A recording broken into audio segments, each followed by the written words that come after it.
ස්වාමිනී මං එද්දී පාර දෙපැත්තේ ගෙවල් ගොඩනැගිලි කඩවත් දැක්කා. සමහර ඒවා පාළුවට ගිහින්. පුත නුඹ දුටු ඒ පාළු ගෙවල් කඩවල් එක්තරා කාලෙක සිටි මංමුලා වූ මිනිස්සුන්ගේ සිතුවිලි ගොඩක්. ඔවුන් ගොඩනැගිලි තැනුවා. ඔවුන් මුලින්ම හිතුවා අපි හැමදාම ජීවත් වෙනවා කියලා. ඒ නිසා භෞතික දේවල් වලට ආශා කළා. සිතින් මවාගත්ත දේවල් හැමදාටම ගොඩ නැගුවා. ඔබ දැකපු ඒ ගොඩනැගිලි වල විවිධත්වයෙන් පේන්නේ ඒ මිනිස්සුන්ගේ තිබූ සිතුවිලි වල විවිධත්වය. ඔබ ඔය ඇඳගෙන ඉන්න ඇඳුමත් කවදා හෝ දවසක කාට හරි ආව සිතුවිල්ලක්.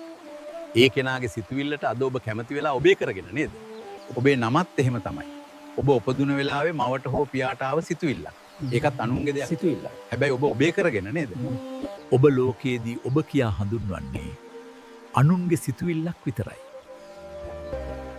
ඔබ ඔය දුටු හැම ගොඩනැගිල්ලකම කාගේ හෝ වේදනාකාරී මරණයක් හැඟිලා තියෙනවා. ඉපදුනදා ඔදලා රැස් කරපු හැම දේ මතම තියෙන වේදනාකාරී මරණයක්. මේ ලෝකේ හිඟින්න විඳින මරණයට වඩා රජ සිටුවරු විඳින මරණය වේදනාකාරී වැඩි. මක් නිසාද?